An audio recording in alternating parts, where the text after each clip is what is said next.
Across the world, gambling is becoming more digital. It's immediate, it's available 24/7. There's no requirement to leave the house. If you feel like gambling, it's available multiple apps on your personal devices while you're doing something else, and it's highly hidden. You can engage in this without anyone else seeing you. We're seeing advertising, we're seeing influencers, and the normalization of betting as people are actually engaging in it during social settings. Most importantly, we're seeing that the design of these environments are influencing decisions. I think there is an important preoccupation for prevention. Many times we're working in different boxes. We are not sharing our efforts. I'm Sally Gainsbury and I'm a 2024 Winston Churchill Fellow. I'm a professor in the School of Psychology at the University of Sydney. I'm Director of the Gambling Treatment and Research Clinic, which is Australia's only treatment clinic based at a university. And I'm Director of the Multidisciplinary Technology Addiction Team at the Brain and Mind Centre, which aims to work across disciplines and fields to reduce harms associated with technology-based addictions. I commenced my PhD in clinical psychology and working as a clinician to improve people's lives and help them to live the best way that they could. I undertook research to inform policy and practice to combine the clinical practices of working with people and the policies needed for systemic change to ensure that the wider community benefit as much as possible from our learnings. This fellowship is going to be instrumental in my continuing efforts through my career goals of reducing gambling harm at a societal level. Unbeknownst to me, my journey as a Winston Churchill Fellow actually started 18 years ago when I was awarded a Sir Robert Menzies Fellowship to look at my PhD studies, which aim to reduce gambling-related harms. Menzies and Churchill shared values on the importance of educated leadership. They both saw the value of education, learning from others in terms of national resilience and an inspired democracy. Churchill championed the values of learning, constant refinement. He is known for his quote, "To improve is to change. To be perfect is to change often." Around 1% of Australian adults are impacted by gambling harms. However, if we consider those who regularly bet, around half of people actually experience some negative consequences. And for every individual who is negatively impacted by gambling, around 6 to 10 others experience harm. This means problematic gambling not only affects all of society, but it has an intergenerational effect, coming through past generations. Gambling-related harms affect people across many areas of their life. There are financial implications, but also harm to people in terms of their relationships, their productivity, whether it be study or employment. Even their physical and mental health is being challenged. What we are lacking are really strong evidence-based interventions to help people who do want to gamble to do so in a safe way at lower risk levels. Similar to our guidelines we have for how to engage in other potentially risky activities like consuming alcohol, we need to have interventions to help people who wish to gamble to do so in a safe and informed manner. My project is to meet with experts around the world to inform a digital intervention to reduce gambling harms. I'm going to travel to Canada, to the UK, Netherlands, France and Spain. I'm meeting with researchers and clinical providers who are working to create and develop online interventions to reduce gambling harms. I'm meeting with behavioural experts, experts in gambling, experts in advertising. I'm also meeting with policymakers and regulators to try and look at how other jurisdictions are trying to reduce gambling harms with the explosion of online gambling that is happening internationally. I'm really excited to be able to share this journey with anyone who is looking from a research, an evidence, a practitioner or a regulatory or policy point of view, so that everyone can join me on my journey to learn from those who are already practicing some really critical ways in this field, whether it be within gambling or within the broader addiction space, how we could all work together to come up with sustainable digital interventions to reduce gambling harm within the Australian community and internationally. Gambling disorder is recognised as a behavioural addiction with profound psychological, financial and social impacts. So I asked him, how much do you think you've spent on gambling? He thought $50,000 and the real answer was $150,000. So he was off by $100,000. Digital gambling environments intensify risks.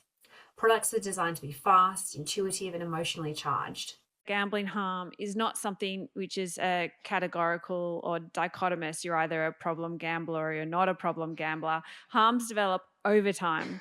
They may initially not actually be visible or even acknowledged by the individual.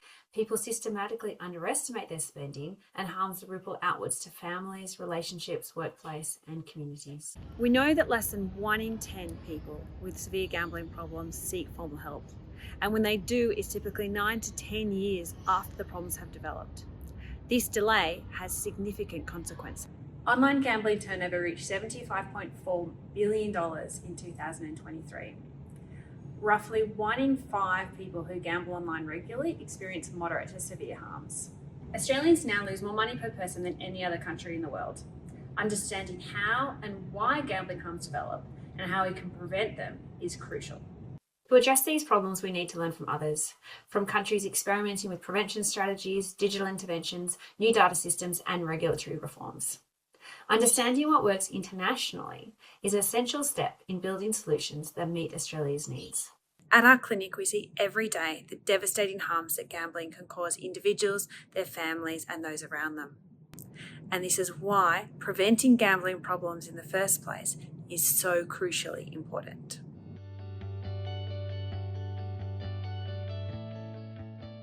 Prevention and early intervention are essential.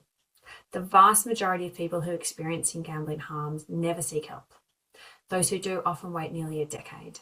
By that time, harms are severe, relationships are strained, and financial impacts are entrenched. We must reach people early, long before they consider themselves to have a gambling problem. When we ask people, they say, oh yes, it's great, it's very important. Not for me. I don't have a gambling problem. People don't engage with existing tools because they don't see themselves as needing help. They see themselves as in control, making decisions in fast-moving digital environments that shape habit and emotion. Sure, you go from I'm fine to I'm really not fine. And there's not a lot in between, which is why I think operators often find it hard to engage people with some of the tools. Because people, well, I don't need a limit because I'm completely in control of what I'm doing. Until all of a sudden it's too late. This raised a critical question. What would prevention look like if it engaged people earlier, before they see their gambling as something that needs attention or reflection?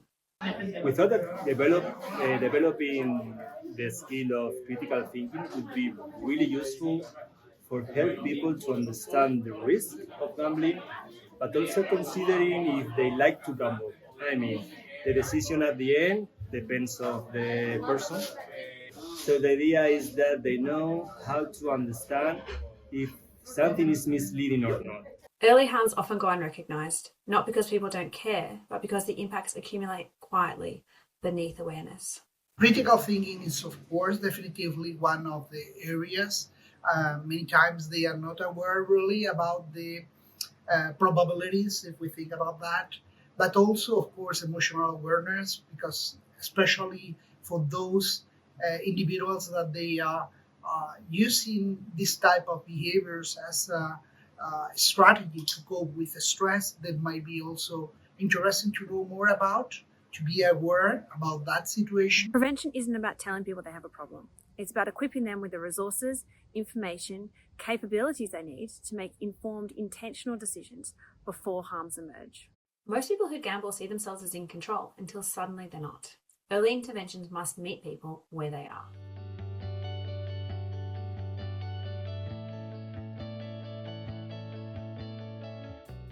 Across countries, I heard the same concerns repeated in different ways. People are gambling earlier, more privately, and in environments designed to accelerate decisions. And yet, most prevention efforts are still focused on reducing harm once it's already occurred. I expected to learn how to adapt clinical interventions for a broader audience. What I discovered was something more fundamental. If we're thinking about trying to help people to gamble in a sustainable way, you can see we need a very different strategy for someone who's in the pre-contemplation stage where they're not thinking about this at all. Is it going to be a different strategy to someone who's decided they want to do this and they're looking for a tool?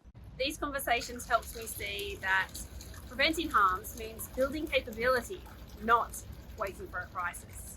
Online gambling environments reliably activate well-known cognitive biases, such as illusions of control, near misses, and the tendency to chase losses. These are not flaws in individuals, they're predictable features of human decision-making. These effects are not accidental, they are shaped by product design. These design features are acting through cognition, through decision making and reward processes, effectively psychological processes in the gambler's mind. This means that what looks like individual choice is often influenced by predictable design effects. Executive functions, normally they are going to be affected if we are looking at that. Inhibition control, impulsivity, but also some cognitive bias that they may have regarding superstitious thinking and many other type of thinking. These vulnerabilities are not unique to gambling. They're shared across behavioural addiction, which is why prevention cannot rely on information alone. Yet what we do and what we know from prevention science is that the focus has to be on skills. Knowledge is important, but there is a long way between what we know and what we do. So when it comes to this aspect within the interventions, the focus is always on social and emotional skills that contribute to healthy choices and responsible behavior. I also learned that effective prevention rarely comes from the field of gambling alone. Fields such as alcohol, mental health, and financial well-being have long focused on building insights, reflection, and agency. I think they are interested in a resource, but not help, because they don't perceive themselves as help seekers per se. But definitely a resource that can help them achieve their goals, which is often to stay in control, to stick to a limit. Importantly, approaches don't have to label people as having a problem. Instead, we can support people to identify their values and then align their behaviour with these. What I learned across countries is that capability is key. Prevention must reduce the risks, but also build the capacity that people have in their everyday lives. These insights have reshaped how I think about prevention, and they've fundamentally changed how I begin to approach interventions to minimise gambling harms.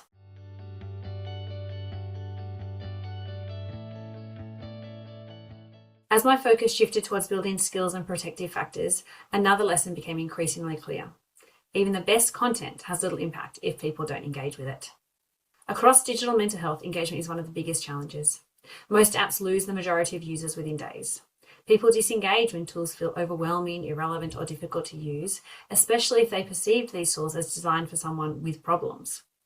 For prevention to work, tools must feel useful, relevant, and respectful of people's autonomy. Designers were clear that good intentions and strong evidence is not enough. Tools only work if they fit into people's real lives. We start from the actual customer pain. We decide on what's the first functionality that we are going to implement, right? Is this product something that people would understand how to use in the first 5 minutes? Would they adopt it really quickly, or would they get super frustrated with it and just delete it and never use it again? So the question is, how can you make people understand its value from the very beginning? That reinforced the importance of starting with the person using the tool in their everyday life. I learned that effective tools are simple by design: fewer options, clear pathways, familiar layout, and content that feels approachable rather than instructional. Accessibility and equity emerged as critical considerations. Prevention tools must work for people with different levels of digital literacy, financial knowledge, and cultural backgrounds. Several experts reminded me that if a tool only works for highly educated or digitally confident users, it risks widening existing inequities. Designing for prevention means creating spaces for reflection, not judgment. Tools must support curiosity, insight, and self-awareness rather than labeling or diagnosing behaviour. Another important lesson was the need to design tools that can be evaluated and refined over time.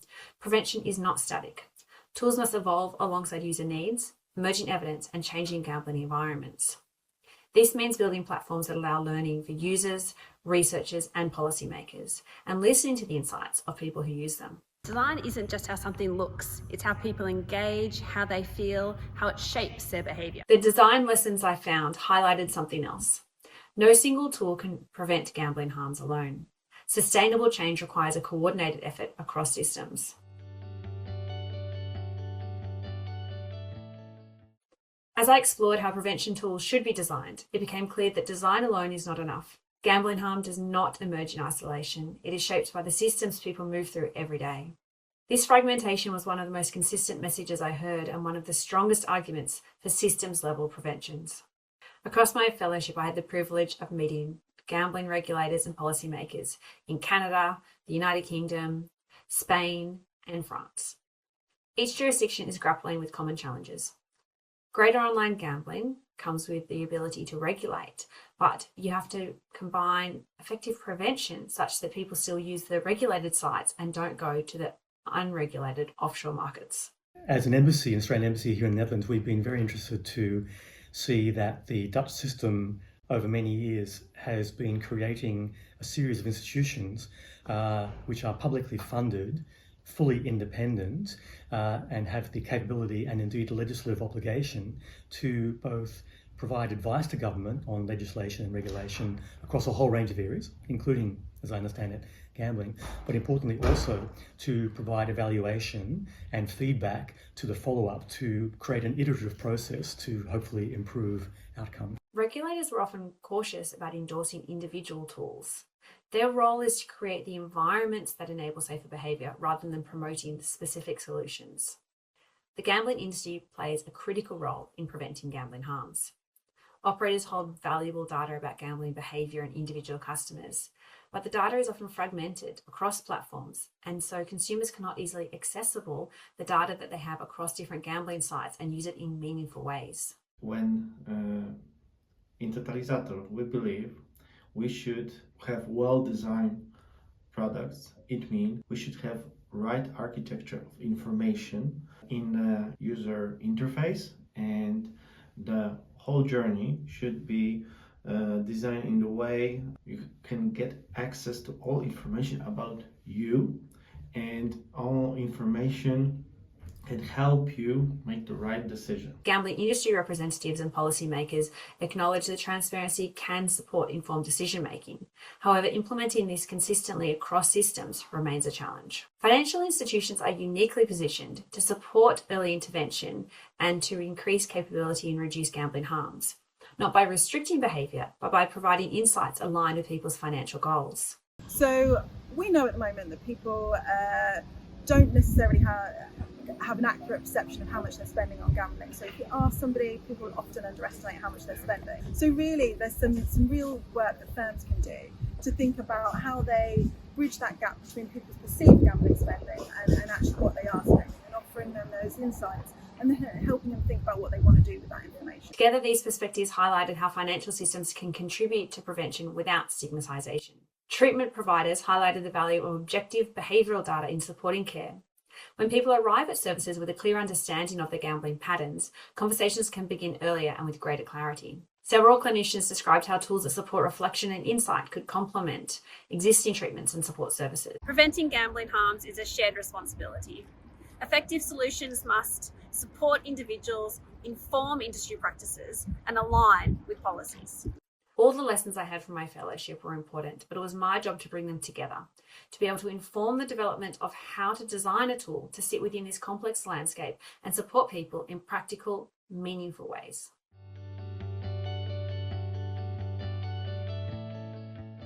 Across my fellowship, I heard a consistent message that people need to better understand their gambling and have information early, in a clear manner, and be provided without judgment.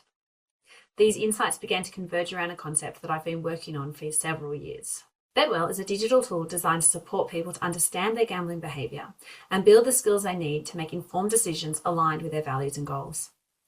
Unlike many harm minimisation tools which focus primarily on avoiding risk, this approach focuses on building healthier habits and decision-making capacity over time. BetWell brings together key elements identified throughout my fellowship. It provides users with a clear view of their gambling behaviour across operators, helping to bridge the gap between perceived and actual spend. Rather than simply presenting numbers, BetWell supports users to interpret what these patterns mean in the context of their own goals, priorities, and everyday decisions. It depends. It depends on the insight of the subjects that they may have. Some of them is going to be useful because they didn't know about that.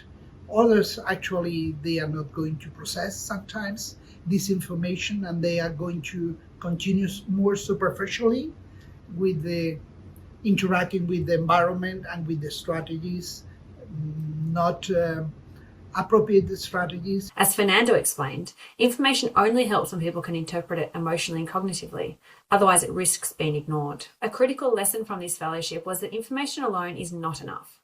BetWell is designed to support the development of core skills, such as critical thinking, awareness of cognitive bias, emotional regulation, and financial literacy. Interactive components encourage reflection rather than judgment, helping users recognize patterns, anticipate risks, and consider alternative choices. Many times when you ask a patient to patient,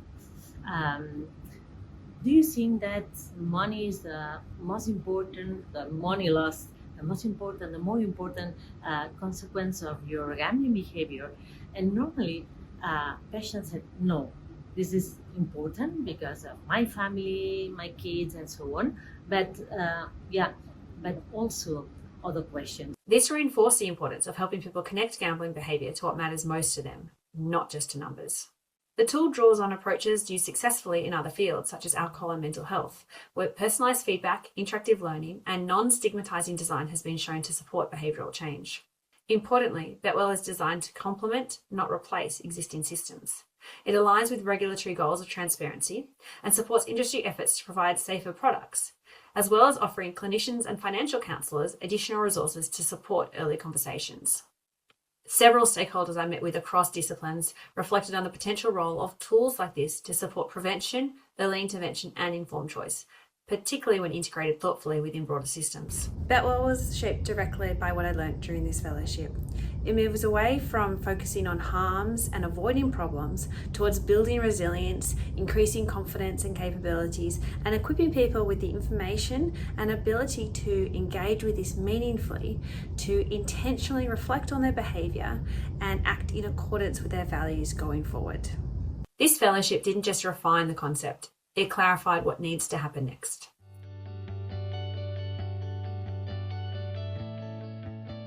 This fellowship was about understanding what works and how to apply these insights meaningfully into Australia. What I saw across countries reinforced both the urgency of the challenge and the opportunity we have to do prevention better. Australia faces some of the highest levels of gambling harm in the world. Online gambling is growing rapidly, and many of the harms we see in our treatment facilities today could have been prevented with earlier support, as well as building people's awareness of their own gambling and increasing their capacities and confidence to gamble in a healthy and sustainable way. Based on this fellowship, 3 priorities stand out for strengthening prevention in Australia.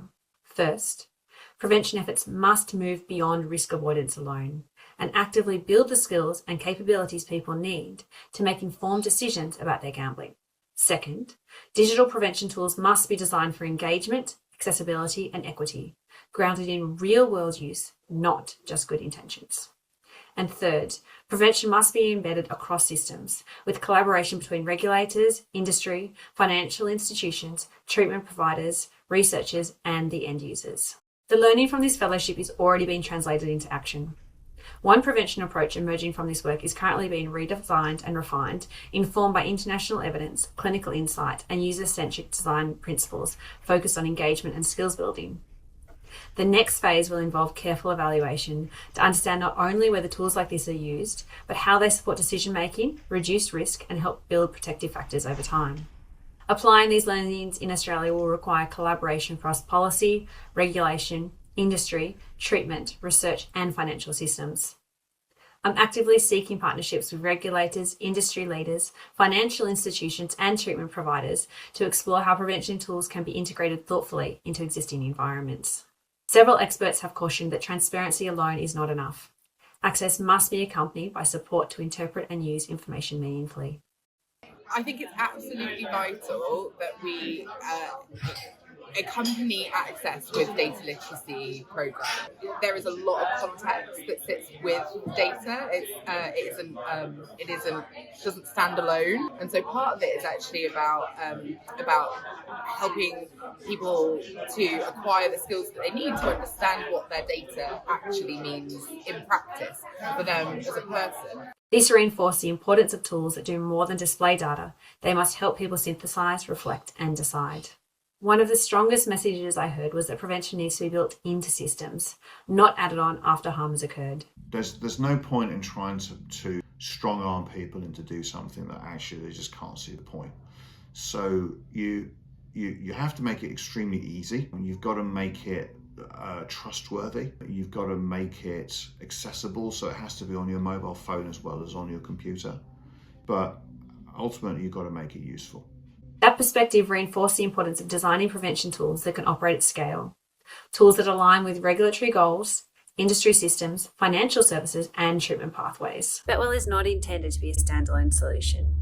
It is one example of how learning from this fellowship can be applied as part of a broader ecosystem that supports informed decision making, early intervention, and building skills to develop healthy and sustainable gambling behaviours. Alongside my team, I've worked on a range of projects that build on these insights, all focusing on strengthening prevention efforts to reduce gambling harms in Australia and increasing capacity for individuals to enjoy a gambling product. Throughout my travels, I met with many experts, but one group I wish I had more time to connect with are people with lived experience of gambling, including people who gamble regularly and would consider using Betwell as a tool. This is a group I have consulted extensively in Australia because they are the first target audience for Betwell, but it's a group whose voice must be included in the conversation, particularly around development of tools that are intended to be positive and beneficial for them. So it's a group I will continue to engage with as I progress Betwell through its next stages. If you're a policymaker, regulator, treatment provider, research, industry leader, or anyone else interested in strengthening prevention and reducing gambling harm, I invite you to get in touch to learn more and explore opportunities to collaborate. Preventing gambling harm represents a shared effort.